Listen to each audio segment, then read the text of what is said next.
A new bill known as Bill C-48 is currently under Senate review. It was drafted to target individuals with a history of violent crimes, responding to pressure from police services nationwide, provincial leaders, and federal conservatives. If approved, the bill will introduce a reverse onus for those charged with serious violent offenses involving a weapon and a recent similar conviction. This means they will have to justify their release, shifting that responsibility from the prosecution. So first of all, why are repeat violent offenders being released on bail? And is bail reform the solution? Joseph, I'll start with you on this one. No, to me it's optics. It's just political play.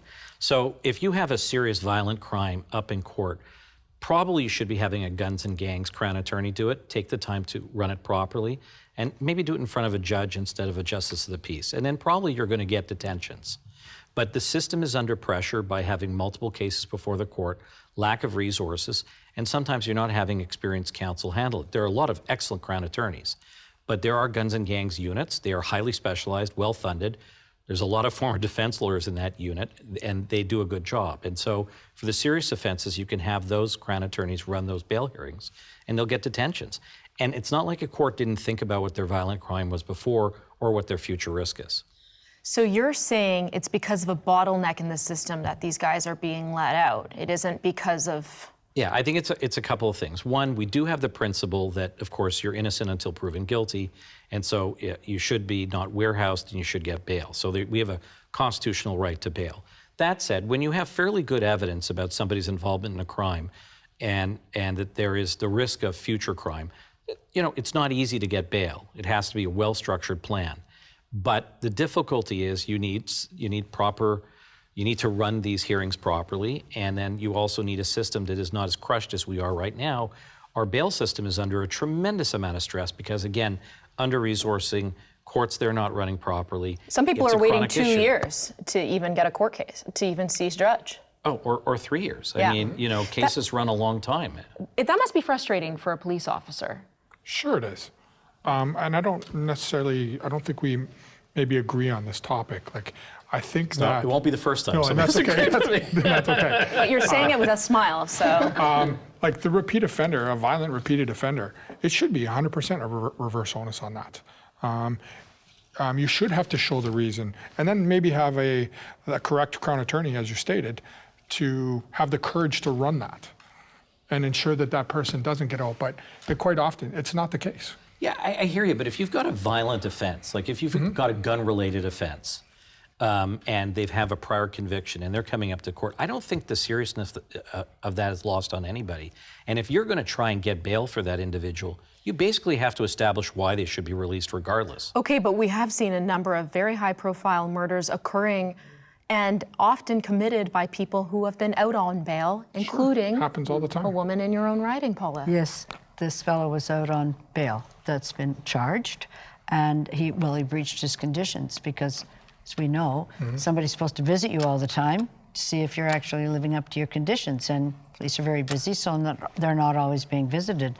And I think that really hit home, that how is this fellow out? He's had numerous other issues, and there he is down on Queen Street in a drug deal, and then gets in a gun battle, and somebody dies from it. So it's a very extreme, but it does go back to the fact that he had some conditions and they weren't being met. Yeah.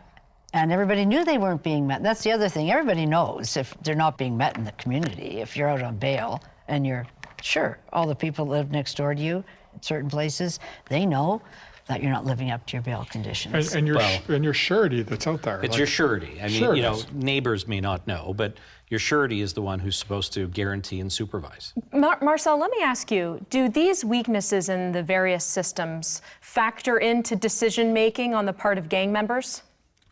I myself, and this may be surprising to you that I haven't, but I myself was on bail for decades. And I managed to climb my way through the ranks and be deeply ingrained in part of an international criminal organization. And I managed to do this while I was on bail. So one thing that's not being talked about enough is that this is a pay-to-play system. And I've spoken on this subject quite a bit. So there are social economical factors here that a lot of people are not addressing when we're talking about bail.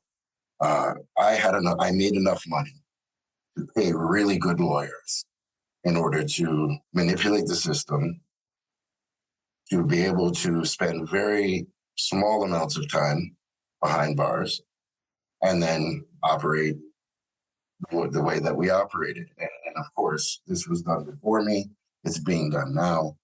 So I do believe that there needs to be some kind of reform. Now, I'm not an expert on what that looks like, but one thing I am firm on is that reform, it has to come with reform as far as programming.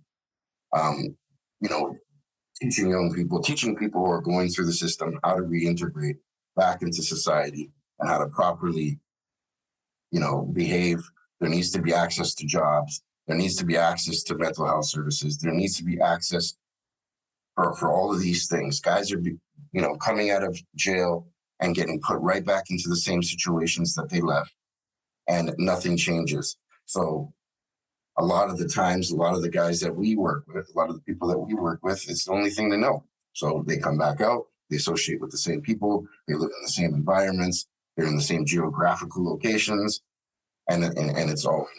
So, I mean, the system is broken, and we need to fix it from the ground up, absolutely. See, I hear this and I think Bill C-48 doesn't go far enough because it's very targeted. It's targeted. Be careful what you ask for, because if you want to be that scared and give up He your rights... just said he manipulated the system to stay out on bail and continue to commit crimes.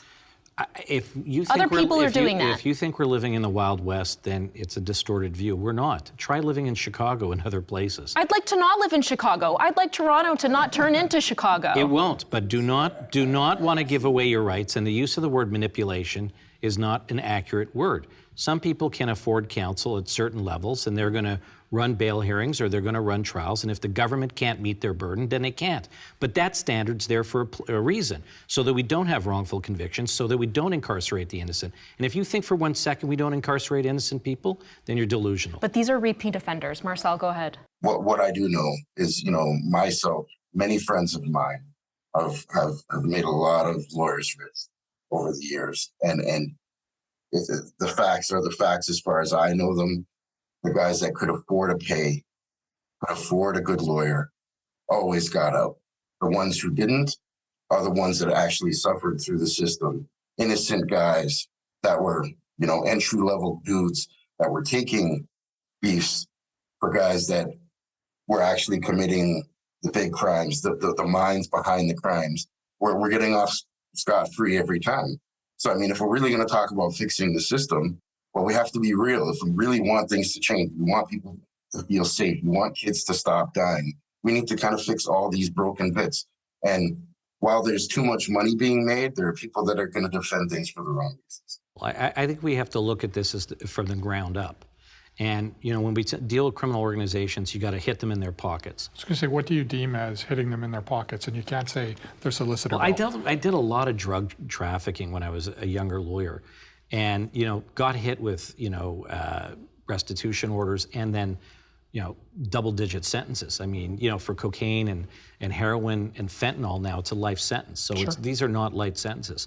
So if you take away those who are the larger operatives in these units, and they go to jail for 15 years or more, you're going to hit them in the pockets, you're going to seize assets.